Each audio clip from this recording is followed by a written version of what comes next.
Good morning everyone. आज हम पढ़ने वाले हैं डेसिमल फ्रैक्शन।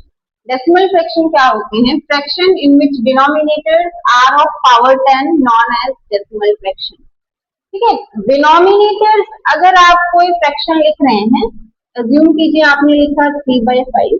अगर आप कोई फ्रैक्शन लिख रहे हैं, आपके पास एक डिजिट ऊपर होगी, एक डिजिट नीचे। ऊपर वाली डिजिट को आप कहते हैं न्यूमरेटर, नीचे वाली डिजिट को आप कहते हो, इसको 10 लिखिए, नीचे वाली डिजिट को आप कहते हो डिनोमिनेटर। ठीक है, तो डिनोमिनेटर की पावर क्या होनी चाहिए? पावर 10 होनी चाहिए। जैसे यहाँ पे 10 लिखा है, ये क्या है? 10 की पावर 1। अगर यहाँ 100 होता 10 की पावर 2। अगर 1000 होता 10 की पावर 3। इसी तरीके से आपके पास अगर कोई भी फ्रैक्शन है जिसके डिनोमिनेटर में 10 की कोई भी पावर दी गई है, उसे आप क्या कहेंगे? डेसिमल फ्रैक्शन कहेंगे। इसमें भी आपको पूछा जाता है कि अगर कोई डेसिमल है उसे सिंपल फ्रैक्शन में कैसे कन्वर्ट किया जाए। अज्यूम कर लीजिए आपके पास 0.25 दिया गया है, आपको इसे फ्रैक्शन में कन्वर्ट करना है। 25 डिजिट है, इसे आप लिख लीजिए 25। अब काउंट कीजिए कितनी डिजिट के बाद आपके पास डेसिमल है? 1 2। 2 डिजिट के बाद डेसिमल है 100 लिख दीजिए। 3 डिजिट के बाद होता 1000 लिख दीजिए। 4 डिजिट के बाद होता 10,000 लिख दीजिए। इस तरीके से आप किसी भी डेसिमल को फ्रैक्शन में इजीली कन्वर्ट कर सकते हो। उसी तरीके से आपका एक पूछा जाता है डेसिमल में मल्टीप्लीकेशन कैसे किया जाए। अज्यूम कर लीजिए आपके पास एक नंबर है 0.3, आपको इसको मल्टीप्लाई करना है 12 से। 12 3 36। अब काउंट कीजिए कि कितनी डिजिट के बाद आपके पास डेसिमल है। एक डिजिट के बाद आपके पास डेसिमल है, तो एक डिजिट के बाद आप यहाँ डेसिमल लगा दीजिए। इसी तरीके से आप कोई भी मल्टीप्लिकेशन का क्वेश्चन सॉल्व कर सकते हैं। फॉर एग्जाम्पल आपको दिया जाए 0.2 मल्टीप्लाई 0.02 मल्टीप्लाई 0.002। 2 2 जा 4, 4 2 जा 8। आपको मल्टीप्लिकेशन क्या मिल गई? 8। अब काउंट कीजिए कितनी डिजिट के बाद डेसिमल है।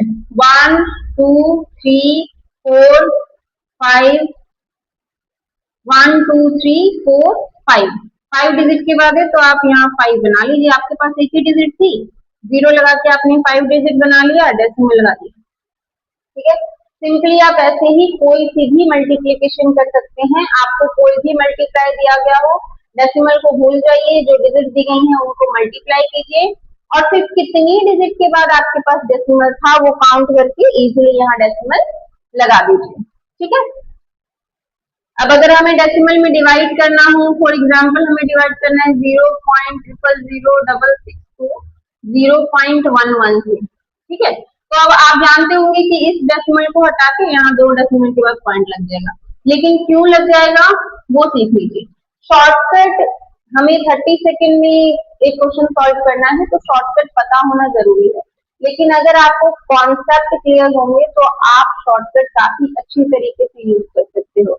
अगर आपको कॉन्सेप्ट पता है तो आप शॉर्टकट बना भी सकते हो, लेकिन विदाउट कॉन्सेप्ट अगर आप शॉर्टकट सिर्फ पढ़ने लग जाओ कि शॉर्टकट सीख के क्वेश्चन सॉल्व कर ली, तो उससे सिर्फ कंफ्यूजन होंगे, मिस्टेक्स होंगे, नथिंग एल्स। तो पहले आप अपना कॉन्सेप्ट क्लियर कीजिए, उसके बाद कोई शॉर्टकट अप्लाई कीजिए। कॉन्सेप्ट अगर आपका क्रिस्टल क्लियर होगा, आप खुद शॉर्टकट बना भी सकते हैं। तो पहले मोस्ट इंपॉर्टेंट थिंग हमको कॉन्सेप्ट पे वर्क करना है। ठीक है, तो आपको पता होगा कि ऐसा हो जाता है। क्यों हो जाता है?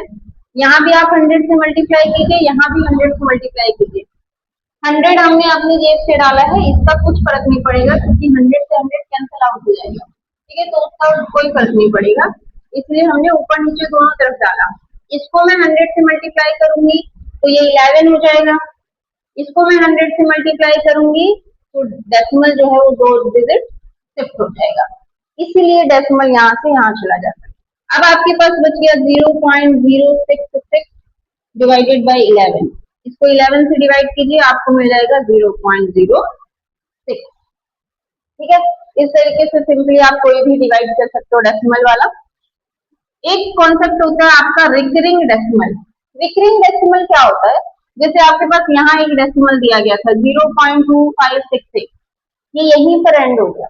लेकिन कई सारे डेसिमल वाले डिवीजन ऐसे होते हैं जो रिपीट होते रहते हैं, वो एंड ही नहीं होते। फॉर एग्जाम्पल 0.33333, ये आपने अपनी 9th क्लास में देखा होगा। अगर आप 22 को 7 से डिवाइड करने बैठ जाएं, वो रिपीट होते रहेगा, उसका डिवीजन एंड ही नहीं होगा। इस तरीके के डेसिमल को हम रिकरिंग डेसिमल बोलते हैं। ठीक है, तो एक 2008 में क्वेश्चन पूछा गया है कि हमको इसे ऐड करना है। तो जनरली लोग क्या करते हैं, जिनका कॉन्सेप्ट क्लियर नहीं होता, 11.11 1.11 ऐसा कुछ लिख देंगे। तो ऐसा नहीं करना है, ठीक है।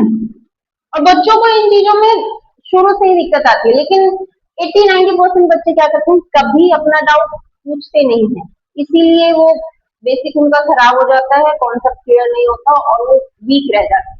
ठीक है, अगर आप इन चीजों को बचपन में ही या फिर स्टडी टाइम पे ही शॉर्ट आउट कर लोगे तो आपको चीजें उतनी डिफिकल्ट लगेंगी नहीं। बच्चे एफर्ट ही नहीं करते हैं, वो पूछते ही नहीं है जाके कि हाँ यहाँ पे ये डिफिकल्टी आ रही है तो इसको कैसे सॉल्व करना है, और स्टार्टिंग से कंफ्यूज रह जाते हैं। ठीक है, तो ये 11.11 दिया गया है, ये पॉइंट है, पॉइंट के नीचे पॉइंट लगाइए। राइट हैंड साइड वाली right hand side, left hand side वाली लेफ्ट हैंड साइड। फिर ये पॉइंट दिया है, उस साइड 2 1, इधर 4, अब ऐड कर दीजिए 2 3 3 3 2 1। ठीक है, काउंट करिए कितनी डिजिट के बाद डेसिमल है, 1 2 3 4 5, 1 2 3 4 5, यहाँ डेसिमल लगा दीजिए।